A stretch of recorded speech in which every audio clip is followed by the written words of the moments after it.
से एग्जाम हो चुके हैं या होने वाले हैं या किस किस एग्जाम की नोटिफिकेशन आने वाली है। तो दोस्तों आप लोगों के लिए हम एक नहीं, दो नहीं, पूरे 3 सरप्राइजेस लेके आए हैं। जितने भी प्रश्न आपके दिमाग में चल रहे हैं उन सब प्रश्न के उत्तर आज आपको इस सेशन के अंदर मिलने वाले हैं। बहुत से लोगों ने हमें गिराने की कोशिश करी, पर हमको जितना गिराने की कोशिश करी आप लोगों ने प्यार देकर हमें उतना ही ऊपर उठाया। दोस्तों, जिंदगी का असली उड़ान बाकी है, जिंदगी का असली उड़ान बाकी है। अभी समंजिल का इम्तिहान बाकी है। अभी तो तौली हमने सिर्फ मुट्ठी भर जमीन, अभी तो पूरा आसमान तौलना बाकी है। दोस्तों, सिर्फ 2 महीने हुए हैं इस एसएससी जेईई कैटेगरी को लॉन्च किए हुए, और इस 2 महीने में 60,000 से ज्यादा स्टूडेंट हमारे साथ जुड़ चुके हैं, और वो कहीं ना कहीं अपनी सफलता के अंदर कहीं ना कहीं किसी भी तरीके से वो हमारा मार्गदर्शन ले रहे हैं। तो इतना ट्रस्ट जब उन्होंने हमारे पर दिखाया है तो हमारी जिम्मेदारी और बढ़ जाती है।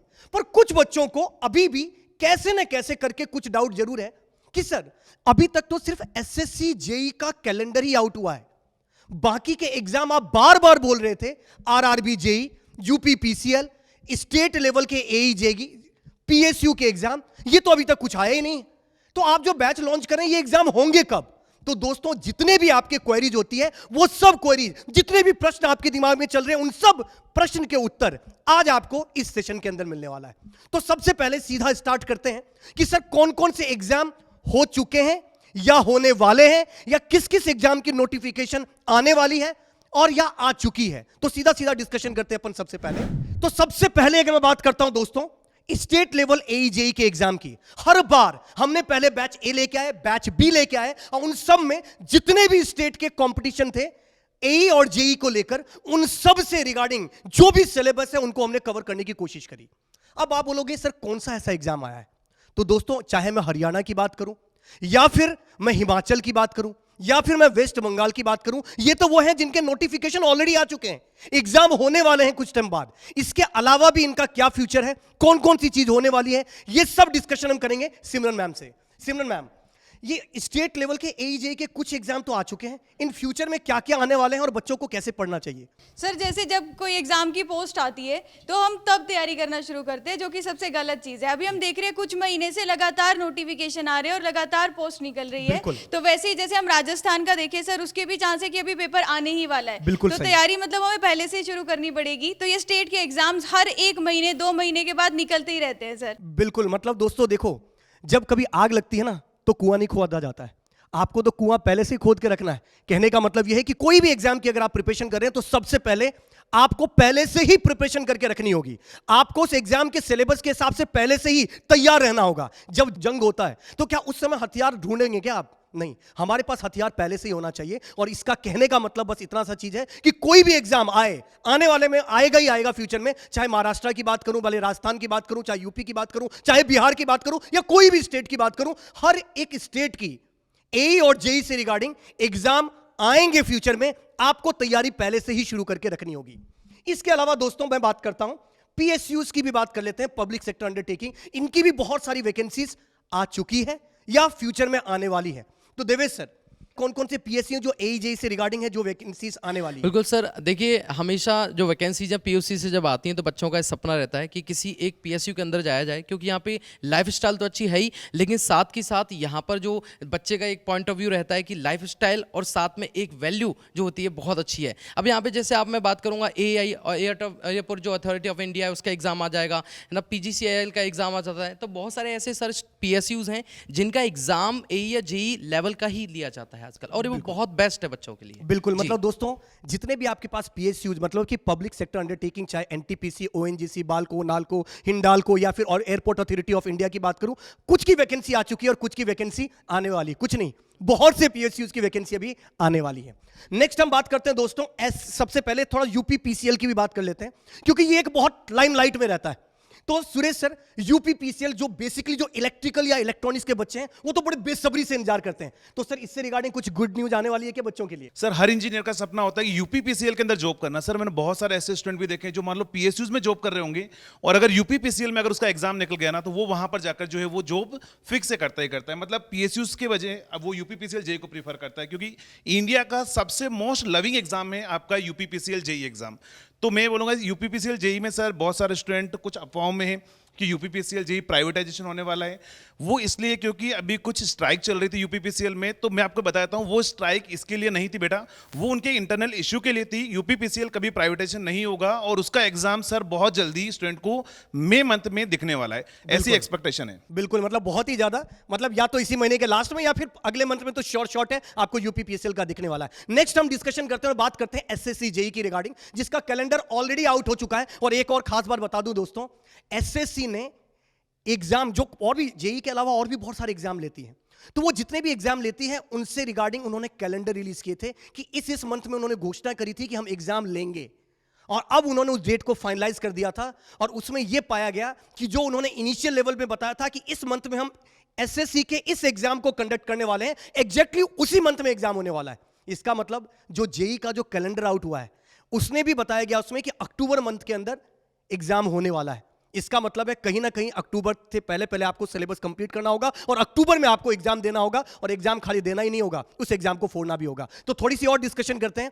यशवंत सर, एक बार थोड़ा एसएससी जेई के बारे में क्या कहना चाहेंगे? बिल्कुल सर, एसएससी जेई का जो एग्जाम है सर हमेशा ही एक फिक्स डेट पे, फिक्स टाइम पे, फिक्स मंथ के अंदर होता है। कुछ कुछ ईयर में वो पोस्टपोन प्रीपोन होता रहता है, लेकिन इस बार कमीशन ने इसको बिल्कुल फिक्स कर दिया है डेट को। तो अब लोगों को पहले से ही टेंटेटिव डेट पता है कि मंथ ऑफ अक्टूबर आने वाला है आपके पास, और अभी उसमें कुछ महीने ही बचे हैं, तो आपकी जो प्रिपरेशन है आपको बूस्टअप करके चलनी है। इसके अलावा भी सेंट्रल लेवल पे एक और एग्जाम है जो सबसे मोस्ट फेवरेट अपकमिंग एग्जाम है सर, वो है आरआरबी का। रेलवे जेई का एक जो एग्जाम होता है, सपना होता है इंडिया का जो लार्जेस्ट रेलवे नेटवर्क है, इंडिया की जो लार्जेस्ट ऑर्गेनाइजेशन है, उसमें काम करने का सपना हर किसी का होता है। तो आरआरबी जेई का जो नोटिफिकेशन है वो भी अपकमिंग है। तो दोस्तों, जैसा कि यशवंत सर ने बताया, आरआरबी जेई के बारे में कुछ पॉइंट रखें, कुछ पॉइंट हम लामिया मैम से भी पूछते हैं। लामिया मैम, आरआरबी जेई के बारे में आप क्या कहना चाहेंगे? सर जहां तक मुझे लगता है एवरी 3 to 4 ईयर में आरआरबी जेई का जो एग्जाम है ये रिपीट होता ही होता है। बिल्कुल। तो ऑलरेडी 3 साल हो चुके हैं, तो ये साल जो है इसमें शॉर्ट ऐसा लग रहा है कि आरआरबी जेई की वैकेंसी आ सकती है। तो अगर बच्चा इसकी प्रिपरेशन करना चाहता है तो ये साल एक पॉजिटिव ईयर हो सकता है जहां पर आप प्रिपरेशन का प्लान कर सकते हो। मतलब दोस्तों देखो, चुनावी दौर आने से पहले वैकेंसी तो आती है,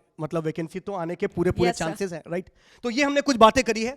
अब दोस्त थोड़ा सा आगे निकलते हैं कि सर आपने सारी चीजें बता दी और आपने ये भी बताया कि बहुत सारी वैकेंसी आने वाली है, पर सर हमें ये तो बताइए कि बार बार आप एक चीज वर्ड यूज करने की सरप्राइजेस, तो सर ये सरप्राइज है क्या? तो दोस्तों आप लोगों के लिए हम एक नहीं, दो नहीं, पूरे 3 सरप्राइजेस लेके आए हैं, जिसमें से फर्स्ट है जितने भी एई जेई एस्पिरेंट हैं उन सब के लिए एक सरप्राइज होने वाला है।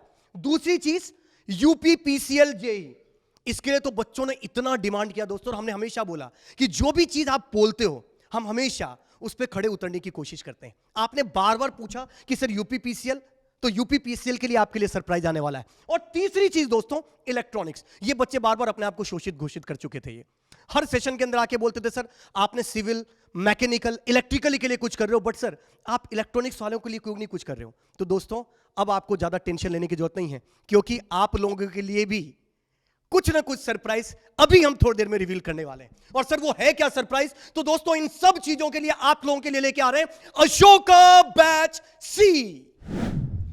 सर ये किस किस के लिए है? तो सिविल, मैकेनिकल, इलेक्ट्रिकल, ये तो आपको पहले से ही पता है। नई चीज जो हमने ऐड किया that is electronics and communication. तो आपके जितने भी दोस्त हैं इलेक्ट्रॉनिक्स वाले, जिनको लगता था कि अशोका बैच सिर्फ 3 ही ब्रांच के लिए, उनको जाके बता देना कि अब ये 4था ब्रांच भी ऐड हो चुका है उसके अंदर। और इसके जो प्राइजेस है दोस्तों, ये आपको सबको अब तो रटा गया होगा, ये प्राइस 2999 है। बट 10 अप्रैल, पहले ही बता रहा हूं, बाद में मत पूछना, क्योंकि जैसे ही डेट खत्म हो जाती है बच्चा सबसे ज्यादा स्पैमिंग करता है। बच्चा सबसे ज्यादा आके बोलता है कि सर हमको तो लेना था सर उस डेट तक हम नहीं ले पाए सर, अब इसकी जो प्राइस है वो कम कर दीजिए सर। इसलिए पहले ही बता रहे हैं टाइम अभी काफी कुछ है, 10 अप्रैल तक वैलिड है। अभी आप लोगों तो 1999, लगभग 2000 का ये पड़ेगा आपके पास, अशोका बैच सी।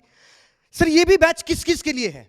तो दोस्तों जैसा कि मैंने आपको बताया था, इस बैच के अंदर सबसे ज्यादा हम जो फोकस करने वाले हैं डिटेल सिलेबस की। सर क्या ये ए और बी के अंदर नहीं था? ए और बी में तो था ही, पर सी के अंदर कुछ सब्जेक्ट स्पेसिफिकली इलेक्ट्रिकल और इलेक्ट्रॉनिक्स में हमने ऐड किए हैं, जिससे उनके स्टेट के जितने भी एग्जाम होते हैं वो कवर हो जाए और साथ ही यूपी पीसीएल का सारा सिलेबस कवर हो जाए। सर वो है क्या चीजें, वो सब अभी हम डिस्कशन करने वाले हैं। पर इससे पहले दोस्तों, अशोका बैच सी, जो कि SSC JE, UP PCL JE, RRB JE, UP PSC AE, PSU और स्टेट लेवल के जितने भी एई जेई एग्जाम होते हैं उनके लिए है। और उनकी हम बात करेंगे उन्हीं के फैकल्टी से, अशोका बैच सी सिविल और अशोका बैच सी मैकेनिकल के फैकल्टी से, और पूछेंगे कि क्या खास बात है उनकी। तो सबसे पहले एक बार मैं मैकेनिकल की बात करता हूं, तो हमारे पास है मैम, एक बार थोड़ा सा ब्रीफ करिएगा कि इस बैच के अंदर क्या होने वाला है, क्या कौन कौन सी फैकल्टी हैं, किस तरीके की क्लासें होने वाली है। और इसी के साथ सिमरन मैम, एक बार थोड़ा सा सिविल के बारे में भी आप ब्रीफ करिएगा। तो मैम पहले मैकेनिकल से स्टार्ट करते हैं। तो सर ये जो मैकेनिकल का पूरा कोर्स होने वाला है, यहाँ पर मेरे सब्जेक्ट्स रहेंगे थर्मल के, इसी के साथ साथ इमरान सर भी आपको पढ़ाने वाले हैं, बहुत अच्छा पढ़ाते हैं। डिजाइनिंग के सब्जेक्ट जितने भी हैं वो इमरान सर आपका लेने वाले हैं, और मीनू गुप्ता मैम, जहाँ पर आपको मिलेगा बहुत ही बेहतरीन तरीके से प्रोडक्शन। और ये जितने भी सब्जेक्ट हैं इस तरीके से आपको कवर कराए जाएंगे कि जितने भी एईजे के एग्जाम्स हैं वो सारे के सारे आप एक साथ टारगेट कर सकते हो। एक चीज समझो ना, हर एग्जाम के लिए अलग प्रिपरेशन नहीं होती है, एक ऐसा सोर्स ढूंढो जिससे सारे एग्जाम एक साथ आप क्रैक कर सकते हो। तो मैकेनिकल इंजीनियरिंग में one of the best quality content और बहुत ही स्ट्रक्चर वे में सारी चीजें आपको मिलने वाली हैं। बिल्कुल, मतलब जबरदस्त तरीके से अशोका बैच सी मैकेनिकल की तो बात कर रहे हैं, पर ये स्ट्रक्चर की बात करी गई है, तो क्या ये स्ट्रक्चर बैच सी के अंदर भी, अशोका बैच सी सिविल के अंदर भी है कि नहीं? तो सिमरन मैम थोड़ा सा ब्रीफ करिएगा, बैच सी के अंदर कुछ क्या स्पेशल होने वाला है सिविल ब्रांच के लिए। बिल्कुल सर, तो अशोका बैच सी में जो भी सिलेबस कवर होगा, जैसे मैम ने बताया, जितने भी एजेई के एग्जाम्स हैं आप सभी को क्रैक कर सकते हो। आपको एक बार सिलेबस पढ़ना है, उसके बाद जो भी पेपर आएगा ना आप उसको इजीली कर पाओगे, आपके कोई भी क्वेश्चंस बन जाएंगे। अगर मैं बताऊं तो इस बैच में सर मैं सर्वेइंग सब्जेक्ट के साथ डील कर रही हूँ, और यशवंत सर सॉइल मैकेनिक्स के साथ स्टार्ट करने वाले हैं। और सॉइल आपका एक ऐसा सब्जेक्ट है जिसमें हमारा स्ट्रेंथ ऑफ मटीरियल और बहुत सारी चीजें हैं जो बहुत इंपॉर्टेंट है, और बहुत ज्यादा वेटेज भी रहती है सर इस सब्जेक्ट। बिल्कुल, और अभी तो प्लानर भी हम आपसे डिस्कशन करेंगे कि कौन कौन सा सब्जेक्ट होने वाला है। जैसा कि मैम ने बताया यशवंत सर शुरू कर रहे हैं, तो एक बार यशवंत सर से भी पूछते हैं। यशवंत सर, कौन सा सब्जेक्ट शुरू करने वाले हैं आप इस बैच के अंदर? बिल्कुल सर, इस बैच में सॉइल मैकेनिक्स स्टार्ट करने वाला हूं सर मैं 20 अप्रैल से। और सर इस वाले बैच के अंदर हम सॉइल मैकेनिक्स में जैसे पूरा कंप्लीट डिटेलिंग जो जियो टेक्निकल इंजीनियरिंग के अंडर में आता है, आपके पास complete soil mechanics plus foundation engineering का कंप्लीट बैच, ताकि कोई भी एग्जाम स्टेट एईजेई का हो, पीएसयूज का एग्जाम हो, आरआरबी जेई हो, एसएससी जेई हो, कोई भी एग्जाम हो, उसका कंप्लीट सिलेबस कवरेज जो है वो सॉइल मैकेनिक्स में आपको देखने को मिलेगा। और सर सॉइल मैकेनिक्स एक ऐसा सब्जेक्ट है सर जो किसी भी एग्जाम में एई, जेई, पीएसयू, गेट, ईएसी सारे एग्जाम्स में सबसे हाई वेटेज रखता है। कॉन्सेप्चुअल प्लस थ्योरेटिकल टॉपिक है, इसलिए बहुत मजा आने वाला है आप लोगों को कॉन्सेप्ट के साथ और थ्योरी के साथ सर। बिल्कुल बिल्कुल, थोड़ा सा और डिस्कशन करेंगे, बिल्कुल पर सर। आगे चलते हैं और दूसरा डिस्कशन करते हैं दोस्तों। सर जो इलेक्ट्रॉनिक्स और जो इलेक्ट्रिकल का तो हर बार आप करते ही हो सर, डेडिकेटेड इलेक्ट्रॉनिक्स का भी बैच हो रहा है, तो इलेक्ट्रॉनिक्स की भी डिस्कशन करेंगे। तो सबसे पहले Ashoka batch C electrical engineering के लिए और Ashoka batch C electronics and communication engineering की बात करते हैं, और सुरेश सर को एक बार इनवाइट करते हैं। सुरेश सर, इलेक्ट्रिकल और खास बात आपने बताया था यूपी पीसीएल पे आपने जोर दिया है। जी सर, एक्चुअली क्या है कि सर मैं YouTube पे सेशन ले रहा था, बहुत सारी क्लासेस, जी। तो मैक्सिमम स्टूडेंट के कमेंट ये आते थे कि सर यूपी पीसीएल के लिए हमारा कब बैच स्टार्ट होगा, कब स्टार्ट होने वाला है। तो सर यहाँ पर अपने सी बैच के अंदर यूपी पीसीएल के अंदर बहुत सारे सब्जेक्ट होते हैं, टोटल मिला के सर 17 to 18 सब्जेक्ट होते हैं। बाकी अदर जेई की एग्जाम की बात करें तो वहाँ पर 11 to 12 सब्जेक्ट नॉर्मली रहते हैं। जी बिल्कुल सर, यहाँ पर यूपी पीसीएल के अंदर जो मेटलेब है, चाहे हमारे पास में यहाँ पर बात करें पीएलसी है, स्काडा है, माइक्रो प्रोसेसर है, माइक्रो कंट्रोलर है, यानी सर बहुत सारे सब्जेक्ट जो है वो अपने सारे यहाँ पर अपने इंक्लूड भी किए हैं। तो यानी कि ये जो बैच है ये यूपी पीसीएल के लिए प्रॉपर्ली डेडिकेटेड है, यानी कि आपका हर एक सब्जेक्ट यहाँ पर कवर किया जाएगा। बिल्कुल, मतलब सर इतने सारे जो सब्जेक्ट Yes, आपने बोले हैं, जो नए सब्जेक्ट हैं, क्या वो सारे कवर होंगे? यस सर, सारे सब्जेक्ट सिस्टमेटिक तरीके सर से उतने ही सिस्टमेटिक तरीके से कवर होंगे। हम सारे सब्जेक्ट करवाने वाले हैं, और ये जो सब्जेक्ट है, जो भी पर्टिकुलर फैकल्टीज है, वो सारे सब्जेक्ट डील भी करेगा 1 by 1। लेकिन सर इलेक्ट्रॉनिक्स ब्रांच की बात है तो मैं आपसे ही पूछना चाहूंगा कि सर इलेक्ट्रॉनिक्स ब्रांच के स्टूडेंट के लिए क्या सरप्राइज है? बिल्कुल दोस्तों, देखो इलेक्ट्रॉनिक्स के सिलेबस जो है ना वो 3 सब्जेक्ट या 4 सब्जेक्ट को छोड़ दिया जाए, बाकी के सारे सब्जेक्ट कॉमन ही हैं इलेक्ट्रिकल के साथ, और कुछ नए सब्जेक्ट भी आते हैं। जैसे कि कम्युनिकेशन आपके पास नहीं आता है। और अगर मैं यूपीपीएसएल की बात करूं तो इसमें मेजरमेंट जो कि इलेक्ट्रिकल में, पर इलेक्ट्रॉनिक्स में भी आपको पढ़ना पड़ता है मेजरमेंट। इसके अलावा दोस्तों कम्युनिकेशन में analogue communication, digital communication, radar, satellite, wave propagation, ये सारी चीजें कवर होगी। इसके साथ ही माइक्रो प्रोसेसर कवर होगा। माइक्रो प्रोसेसर के साथ ही अगर मैं बात करूं तो दोस्तों मैटलैब जो है वो भी आपके पास कवर होने वाली है, राइट। तो कम्युनिकेशन से रिगार्डिंग जितनी इवन ऑप्टिकल फाइबर है वो सब भी कवर होने वाला है। यस सर, इसमें पावर इलेक्ट्रॉनिक्स भी पूछा जाता है थोड़ा बहुत, पावर इलेक्ट्रॉनिक्स भी पूरा कवर होने वाला है। तो यूपीपीसीएल के जो भी स्टूडेंट है, चाहे इलेक्ट्रॉनिक्स एग्जाम की तैयारी कर रहे हैं, चाहे इलेक्ट्रिकल एग्जाम से हैं, तो उनका सारा सिलेबस जो है सर इस पर्टिकुलर बेस के अंदर अपन पूरा यहाँ पर कवर करने वाले हैं। मतलब अब आपको कोई टेंशन लेने की जरूरत नहीं यार। और जैसा कि पहले ही बताया, यूपीपीएसएल का एग्जाम बिल्कुल होने ही वाला है। एग्जाम मतलब नोटिफिकेशन आने ही वाली है, राइट। तो आप लोगों को पहले से तैयारी करके रखनी पड़ेगी और सिलेबस बहुत बड़ा है। जब नोटिफिकेशन आएगा तब प्रिपेयर करने की कोशिश करोगे तो शायद हो सकता है कि आप थोड़े से डिले कर रहे हो, थोड़ी सी देर हो चुकी है।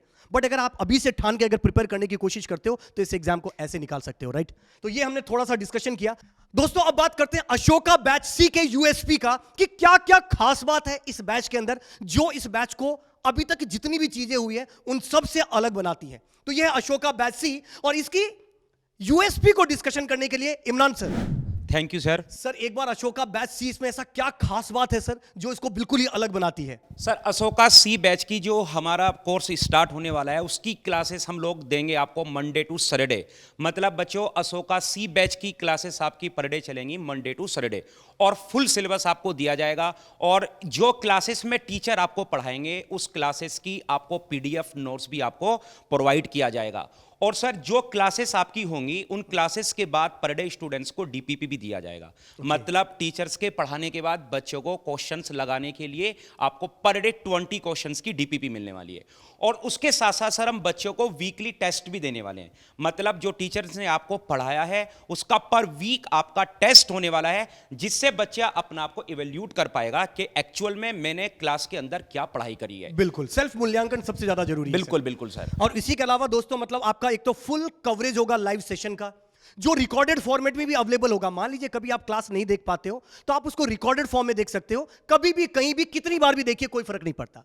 इसके अलावा दोस्तों सिलेबस कवरेज के बाद जो भी फैकल्टी बोर्ड पर लिखते हैं उन सब के पीडीएफ अवेलेबल होंगे। हाँ इमरान सर आप कुछ बोल रहे थे। सर मैं ये बोल रहा था इसके अंदर एक यूएसपी हो रहा है हमारी, मॉक टेस्ट, यानी कि बच्चों को हम यहाँ पे मॉक टेस्ट भी प्रोवाइड कराने वाले हैं। मॉक टेस्ट से क्या होगा कि बच्चा अपना आप के जो भी वो कोर्स पढ़ा है और उसके साथ बच्चा अपना आप को ये देखना चाहता है क्योंकि यार मैं एक्चुअल में प्रिपरेशन कैसे कर रहा हूँ, और यहाँ पे जो रिजल्ट आने वाला वो सभी बच्चों के साथ एक इवोल्यूशन होगा। ऐसा नहीं कि पर्टिकुलर एक बच्चे का एग्जाम का आप रिजल्ट उसको शो करोगे। जब एक कंपैरिजन होती तो बच्चा अपना आपको जज कर पाता है कि एक्चुअल में मैं अदर स्टूडेंट्स की कंपेयर में मैंने कितनी प्रिपरेशन की है और मैं कितना पीछे हूं और मुझे अपने अंदर क्या इंप्रूवमेंट करना है। बिल्कुल बिल्कुल बिल्कुल। तो दोस्तों जैसा कि सर ने बताया, देखो एक बार फिर से हल्का सा ब्रीफ कर देता हूं। लाइव क्लासेस जो रिकॉर्डेड फॉर्म में भी अवेलेबल होगा, कितनी बार भी कभी भी कहीं भी देख सकते हो, राइट। दूसरी चीज अगर बात करूं, क्लास में जो भी फैकल्टी पढ़ाती है उसके नोट्स होंगे। उसके बाद डीपीपी यानी कि डेली प्रैक्टिस प्रॉब्लम, और खाली प्रॉब्लम नहीं उसका सॉल्यूशन भी होगा, और वो भी वीडियो की फॉर्म में, राइट। इसके साथ दोस्तों वीकली टेस्ट होगा, सब्जेक्ट कंप्लीट होने पर सब्जेक्ट वाइज टेस्ट होगा और फिर फुल लेंथ टेस्ट होगा। और इसके साथ क्योंकि ये यूपीपीसीएल पे हमने बहुत जोर दिया है, तो दोस्तों यूपीपीसीएल के जितने भी सब्जेक्ट हैं वो सारे सब्जेक्ट अशोका बैच सी के अंदर कवर होने वाले हैं, राइट। तो ये तो हमने सर छोटी सी बात कर ली अशोका बैच सी के लिए, राइट। अब बात करते हैं प्लानर का, कि सर ये आपने ये सब चीजें बता दी कि अशोका बैच सी आने वाला है, सारी चीजें आपने बता दी, क्या क्या यूएसपी है आपने ये बता दिया। सर सब्जेक्ट कौन सा स्टार्ट होने वाला है और पूरा ईयरली प्लानर आप दे दोगे क्या? मतलब आप ये बता दोगे कि सिलेबस कब खत्म होगा, कौन सा सब्जेक्ट कब होने वाला है, कौन फैकल्टी कितने बजे क्लास लेने वाली है। हाँ दोस्तों ये सारी चीजें डिस्कशन करेंगे हम इसी के साथ, पर सबसे पहले हम वन बाय वन डिस्कशन करते हैं। और पहली बात करते हैं अशोका बैच सी एईजेई मैकेनिकल की, कि कौन कौन से सब्जेक्ट शुरू होंगे और उसको किस तरीके से कंप्लीट कराया जाएगा। तो लामिया मैम, कौन सा सब्जेक्ट स्टार्ट होने वाला है, कौन पढ़ाने वाले हैं, क्या क्या टाइमिंग होने वाली है मैकेनिकल के लिए? ओके सर, सो 17 अप्रैल से बेटा ये सेशंस आपके स्टार्ट हो जाएंगे। मैकेनिकल इंजीनियरिंग की अगर मैं बात करूं तो सबसे पहले बहुत important subject strength of material बेटा स्टार्ट हो रहा है। इसी के साथ साथ आपकी प्रोडक्शन इंजीनियरिंग भी शुरू हो रही है। आप सभी लोगों को पता है प्रोडक्शन कितना बड़ा सब्जेक्ट है। सबसे पहले इसको पढ़ो, पूरा खत्म करो, ताकि आपको इसको रिवीजन में भी टाइम मिलने वाला है। इसी के साथ इकोनॉमिक्स भी आपकी शुरू हो रही है नॉन टेक में। अब अगर हम बात करें तो 17 से स्ट्रेंथ ऑफ मटेरियल शुरू हो जाएगा, 18 अप्रैल से आपका प्रोडक्शन इंजीनियरिंग बेटा शुरू हो जाएगा।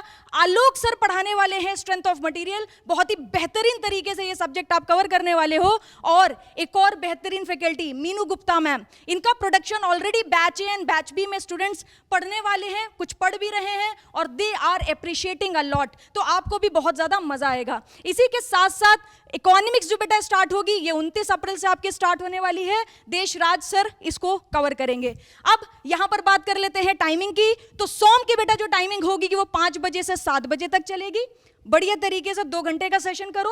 प्रोडक्शन इंजीनियरिंग बेटा जो है ये सुबह चलने वाली है, सुबह 8 बजे से लेकर 10 बजे तक। बेहतरीन तरीके से इसको कवर करिए। और इकोनॉमिक्स की जो टाइमिंग है बेटा वो मॉर्निंग 11 AM टू 12:30 PM होने वाली है। तो बढ़िया तरीके से पूरे दिन की शेड्यूलिंग आपको मिलेगी, 1 by 1 करके सारे सब्जेक्ट्स को आप आसानी से कवर कर पाओगे। बिल्कुल दोस्तों, देखिए हमने 3 स्लॉट क्यों बना है वो भी थोड़ा सा मैं ब्रीफ करना चाहूंगा इसके लिए। यार देखो, हमें पता है कि एग्जाम कभी भी हो सकता है। सिलेबस जितना जल्दी कवर हो जाए उतना ही फायदा है, उतना ही ज्यादा आपको रिवीजन का टाइम मिलेगा, उतना ही ज्यादा आप फुल लेंथ मॉक लिख सकते हो, उतना ही ज्यादा आप अपनी गलती पे काम कर सकते हो, उतना ही ज्यादा आप सफलता के नजदीक पहुंच सकते हो। और इसी वजह से हमने 2 टेक्निकल सेशन 2-2 आवर्स के, एक मॉर्निंग में 8 to 10 जो कि मैकेनिकल में प्रोडक्शन मीनू मैम पढ़ाएगी, और 5 to 7 PM जो सोम होने वाला है, जो आलोक सर पढ़ाने वाले हैं। इसी के साथ नॉन टेक्निकल की क्लासेस जो 11 to 12:30 यानी कि 1.5 घंटे की होने वाली है, ये 29 अप्रैल से इकोनॉमिक्स देशराज सर पढ़ाएंगे। बट हाँ, टेक्निकल में आपका बैच 17 अप्रैल, बस अभी कुछ दिन बाद ही शुरू होने वाला है, राइट। तो अब बात करते हैं मैकेनिकल के बाद बात करते हैं सिविल के लिए। और सिविल के लिए एक बार यशवंत सर कौन कौन से सब्जेक्ट शुरू होने वाले हैं सिविल के अंदर? यस सर, देखो सर सिविल के अंदर सर 17 अप्रैल से, जैसे मैकेनिकल में भी स्टार्ट हो रहा है 17 अप्रैल से स्ट्रेंथ ऑफ मटेरियल, तो सिविल में भी स्ट्रेंथ ऑफ मटेरियल स्टार्ट होगा 17 अप्रैल से। आलोक सर आपको पढ़ाएंगे सिविल के अंदर भी शाम को 5 बजे से 7 बजे तक। 2 घंटे का ये सेशन रहने वाला है आपका, पर लेक्चर 2 घंटे का आपके बाद। पूरा प्लानर देखो, जनरली सर स्टूडेंट ये क्वेश्चन पूछते हैं कितना घंटा पढ़ाई करें एग्जाम के लिए। जनरली 5:30 मतलब 5.5 से 6 घंटे की जो इफेक्टिव स्टडी होती है वो आपके लिए बहुत ही बढ़िया है। उसी को देखकर ये पूरा कंप्लीट प्लानर साइंटिफिकली तैयार भी किया गया आप लोगों के लिए। सेकंड देखो, थर्सडे आपका सॉइल मैकेनिक्स स्टार्ट होने वाला है अप्रैल 20 से 20 अप्रैल 2023 से। यशवंत सर मतलब मैं खुद आपके लिए लेके आने वाला हूं सॉइल मैकेनिक्स, मॉर्निंग में 8 से 10 बजे। सॉइल मैकेनिक्स का जो सब्जेक्ट है उसका कंप्लीट कवरेज, पूरी डिटेल के साथ पूरा सिलेबस कवरेज जो भी होगा कंप्लीट। मेरे में डाउट आ गया है। बिल्कुल सर। सर सॉइल से आप सब्जेक्ट को स्टार्ट करें 20 अप्रैल से। Yes sir. बच्चा पहली बार सब्जेक्ट पढ़ेगा। Yes sir. क्या इस सब्जेक्ट में बाकी के उसके किसी सब्जेक्ट की नॉलेज नहीं है तब भी उसको समझ में आ जाएगा इस सब्जेक्ट? बिल्कुल सर। सॉइल मैकेनिक्स बिल्कुल बहुत ही वैलिड पॉइंट पूछा है चंदन सर ने कि सॉइल मैकेनिक्स में हमें पता है कि स्ट्रेंथ ऑफ मटेरियल का भी कुछ एप्लीकेशन लगता है, कुछ हाइड्रोलिक्स का एप्लीकेशन भी लगता है। जब हम सीपेज एनालिसिस वगैरह पढ़ते हैं तो सारे सब्जेक्ट का कुछ बेसिक सर एप्लीकेशन लगता है इसके अंदर। लेकिन सॉइल मैकेनिक्स जब मैं आपको कवर करवाऊंगा तब हम उसको इतना बेसिक से जीरो से हीरो वाली जो बात है वो हम पूरा उसको शुरू करेंगे। और कोई भी बच्चा जो बिल्कुल बेसिक है, इसने कुछ भी नहीं पढ़ रखा है, सिविल का सी भी नहीं पढ़ रखा है, अगर वो भी इस बैच को 20 अप्रैल से शुरू करेगा सर सॉइल मैकेनिक्स वो जिंदगी में भूल नहीं पाएगा सर। सर एक चीज और दिक्कत है। बिल्कुल सर। मतलब मैं अपने आप को कोरिलेट करके मानता हूं। मान लो वैसे मैं डिप्लोमा से नहीं हूं पर फिर भी बता रहा हूं, मैं डिप्लोमा से हूं सर। मेरा मैथ्स वीक है। Yes sir. कोई दिक्कत वाली बात नहीं, पर वीक है मेरा। Okay sir. अच्छा सर, मेरी इंग्लिश भी इतनी अच्छी नहीं है। Yes sir. सर फिर मैं आपके इस क्लास के अंदर आऊंगा, यस सर। क्या मुझे समझ में आएगा? सर इतनी आसान भाषा में आप एक बार क्लास को स्टार्ट करोगे, इतनी आसान भाषा में आप डिप्लोमा से हो, किसी भी ईयर में हो, फर्स्ट ईयर में हो, सेकंड ईयर में हो, आप फ्यूचर प्लान कर रहे हो, अपना इंजीनियरिंग सर्विसेज प्लान कर, कुछ भी प्लान कर रहे हो, आपका बेसिक्स कुछ भी हो, किसी भी लेवल का हो सर, हम उस लेवल से शुरू करेंगे। इसको बाइलिंगुअल तो रहने वाला ये मतलब आपके पास बेसिकली हम एक्सप्लेनेशन आपका पूरा हिंदी और इंग्लिश दोनों में चलने वाला है। तो जितने भी कॉन्सेप्ट है सर क्रिस्टल क्लियर एकदम बेसिक से शुरू होंगे। आप किसी भी कॉलेज से हो, कोई भी आपका एग्जाम हो, कोई भी डिप्लोमा हो, बीटेक हो, बिल्कुल सर बहुत बढ़िया तरीके समझ में आने वाला है। मतलब दोस्तों मजा ही आने वाला है यार। एक बार जब अटेंड करोगे ना, जबरदस्त तरीके से आपको समझ में आने वाला है। पहले चाहे आपको कुछ नहीं आता हो, पर यहां जीरो से आपको हीरो बनाया जाएगा। एब्सोल्युटली दोस्तों, ये जैसा कि सर ने आपको बताया था कि सॉइल मैकेनिक्स होने वाला है, इकोनॉमिक्स 29 अप्रैल से शुरू होने वाला है, देशराज सर लेने वाले हैं। अब बात करते हैं इलेक्ट्रिकल की, और इलेक्ट्रिकल की बात हो रही है तो इलेक्ट्रिकल के गुरु राइट सुरेश जाट सर हमारे साथ हैं। सुरेश सर जी सर, अपन बात करें तो यहाँ पर अपन जो इलेक्ट्रिकल के अंदर सर बेसिक इलेक्ट्रॉनिक्स स्टार्ट हो रहे हैं, और ये जो स्टार्ट करने वाले हैं कृष्णा सर स्टार्ट करने वाले हैं। और सर इसका जो डेट है वो भी 17 अप्रैल ही है, यानी मंडे से स्टार्ट होने वाला है। और अगर हम बात करें इसका टाइमिंग तो सर मॉर्निंग में 8 to 10 AM रहने वाला है। और सर इसका जो दूसरा सब्जेक्ट है अगर हम बात करें तो वो है आपका basic of mathematics. Sir electrical engineering या इलेक्ट्रॉनिक्स इंजीनियरिंग की बात करें तो सर अपने पास में इंटीग्रेशन, डिफरेंशिएशन, यानी लगभग पूरी मैथ सर यहाँ पर हमको रिक्वायर्ड होती है। बिल्कुल। और सर स्टूडेंट जो है मैथ्स 11-12 में पढ़ा होता है तो वो 4 साल में सर भूल जाता है, क्योंकि कॉलेज के अंदर इतनी ज्यादा यूज नहीं होती मैथ्स। और अगर आप मैथ्स भूल जाते हो तो ये मान के चलो कि आप इलेक्ट्रिकल हो या इलेक्ट्रॉनिक्स इंजीनियरिंग या किसी भी ब्रांच से हो, आप आगे टेक्निकल कवर कर ही नहीं सकते। तो इसीलिए सर अपन ने जो प्लान किया है वो बेसिक ऑफ मैथमेटिक्स अपन ने प्लान किया है, और वो चंदन झा सर स्टार्ट करने वाले हैं। तो चंदन सर खुद ही स्टार्ट करेंगे, तो सर क्या क्या कवर करने वाले हैं सर इसके अंदर? बिल्कुल दोस्तों, देखिए बहुत ही बेसिक चीजें मैं आपको बताने वाला हूं, और वही चीज बताऊंगा जो आपके इंजीनियरिंग के जो सब्जेक्ट हैं इलेक्ट्रिकल और इलेक्ट्रॉनिक्स में स्पेसिफिकली मुझे ऐसा लगता है कि मैथ्स का पहले पता होना जरूरी है अगर चीजों को आपको अच्छे तरीके से कोरिलेट करना है, चीजों को अच्छे तरीके से समझना है। इसलिए इंजीनियरिंग को समझने के लिए जितनी मैथमेटिक्स की रिक्वायरमेंट होती है ये आपके सिलेबस में नहीं है, पर फिर भी जितने मैथमेटिक्स की रिक्वायरमेंट होती है उसको हम कवर करने की कोशिश करेंगे यहाँ पर। सर इसमें से मैथ्स के 2-3 क्वेश्चन सर यूपीपीसीएल जेई के अंदर जेई में आता है। भी है वहां अगर जेई में हो आप तो जेई में तो मैथमेटिक्स है, राइट, सिलेबस के अंदर है। हाँ, इतना स्ट्रॉन्ग वाला नहीं, इतना ज्यादा नहीं पूछा जाता, पर कुछ क्वेश्चन जरूर पूछे जाते हैं, राइट। पर वो आप बना लोगे यार, मैथमेटिक्स ऐसे ड्रग में बहेगा आपके। तो ये तो हमने कुछ डिस्कशन किया सर। इसके अलावा इलेक्ट्रॉनिक्स की भी सुरेश सर एक बार बात करी कि क्या होने वाला है इलेक्ट्रॉनिक्स। सर इलेक्ट्रॉनिक्स और इलेक्ट्रिकल में sir basic electronics common subject होता है, जहां पर आपके पास में एनालॉग प्लस ईडीसी का नॉर्मली पार्ट जो कवर होगा। तो सर दोनों के लिए सेम आपके पास में सब्जेक्ट चलने वाला है। उसके बाद में जो कॉमन जो आपके पास में सेपरेट सब्जेक्ट होंगे इलेक्ट्रिकल के, जैसे मशीन, पावर सिस्टम, और इलेक्ट्रॉनिक्स के जो सेपरेट सब्जेक्ट है कम्युनिकेशन, और वो सारे जो है वो भी कवर होंगे 1 by 1। आगे प्लानर आपको पूरा प्लानर जो है वो एप्लीकेशन पर आपको दिख जाएगा। बिल्कुल बिल्कुल। तो ये तो दोस्तों हमने दिखा दी, और एक चीज और हमने यार ऐसा नहीं कि ये बैच सी है, पहले लेके आए बैच ए जिसको आपने भरपूर प्यार दिया, फिर लेके आए बैच बी जिसको आपने उससे भी ज्यादा प्यार दिया, और अब उस प्यार ने हम लोगों को एनर्जी दी कि हम आप लोगों के लिए कुछ और कर सके, और इसी वजह से हम लेके आए बैच सी जो पढ़ाने वाली इंडिया की बेस्ट फैकल्टी टीम। और ये है आपके पास जिनसे आप पहले से ही अवेयर हो, आपने यूट्यूब पे पेड कोर्स पे कहीं ना कहीं फैकल्टी से आप मिले हो, चाहे मैं किसी भी फैकल्टीज की बात करूं, राइट। बहुत से लोगों ने हमें गिराने की कोशिश करी, पर हमको जितना गिराने की कोशिश करी आप लोगों ने प्यार देकर हमें उतना ही ऊपर उठाया। दोस्तों आप लोगों ने जितना प्यार दिया उसी की वजह से हम बैच सी लेके आए, जो कि यूपीपीसीएल, राइट, जितने भी स्टेट के एजेई है, पीएसयूज है, आरआरबी जेई है, या फिर जितने भी आपके पास और अदर एग्जाम जो जेई से रिलेटेड होता है उन सब को कवर करने वाली है। ऑफ कोर्स एसएससी जेई तो है ही, क्योंकि उसका कैलेंडर तो आउट हो चुका है। और दोस्तों जितनी भी फैकल्टीज है उनसे आपको मिल ही चुके हैं। बहुत सारे बच्चे ऐसे भी आए थे जो सिर्फ ये आए थे स्पैमिंग करने के लिए आए थे, सिर्फ चैनल पे स्पैमिंग करने के लिए आए थे, और स्पैमिंग करना भूल गए। कुछ टाइम बाद हमने उसको एहसास कराया कि भाई तुम तो स्पैमिंग करने आए थे, आज हमारे पेड कोर्स के अंदर पढ़ रहे हैं, राइट। हम मिलाएंगे भी बहुत जल्दी उन बच्चों से आपको, राइट, कि क्या फीडबैक रहा है, और आप चाहे तब भी बैच ए बैच बी के बच्चों से पूछ सकते हैं कि कितना मजा आ रहा है, कितनी चीजों को समझ रहे हैं, किस तरीके से वो अपने सफलता के नजदीक जाते जा रहे हैं। थोड़े से सेशन को जितनी भी चीजें मैंने बताई उन सबको पूरा ब्रीफ कर देता हूं। दोस्तों बैच सी जो आपके पास इलेक्ट्रिकल इलेक्ट्रॉनिक्स में स्पेसिफिकली यूपीपीसीएल के लिए, इसके साथ साथ स्टेट लेवल के AE JE, RRB JE, SSC JE इनके लिए तो है ही, मैकेनिकल सिविल तो बाकी के सारे एग्जाम को कवर करता ही है, राइट। ये बैच सी है। इसकी प्राइस भी मैंने आपको बता दिया था 1999, एक्चुअली इसकी प्राइस है 2999, पर 10 अप्रैल तक अगर आप लेते हो तो उसकी प्राइस हो जाएगी 1999। अब क्वेश्चन बनता है सर ये बैच लॉन्च कब हो रहा है? तो दोस्तों जितने भी टेक्निकल सब्जेक्ट हैं, चाहे इलेक्ट्रिकल की बात करूं, चाहे मैकेनिकल की बात करूं, या सिविल की बात करूं, या इलेक्ट्रॉनिक्स की बात करूं, ये 17 अप्रैल से कुछ दिन बाद ही स्टार्ट होने वाले हैं। और अगर मैं नॉन टेक्निकल की बात करूं जो इकोनॉमिक्स से शुरू होने वाला है, जो देशराज सर लेने वाले हैं, ये 29 अप्रैल से स्टार्ट होने वाला है, राइट। तो काफी कुछ आपको आइडिया लग गया है। फिर भी अगर आपको कुछ क्वेरीज है आप कमेंट बॉक्स में जरूर लिखिएगा, हमारी पूरी टीम आपकी क्वेरीज को सॉल्व करने की कोशिश करेगी। Till that thank you very much, all the very best, जय हिंद।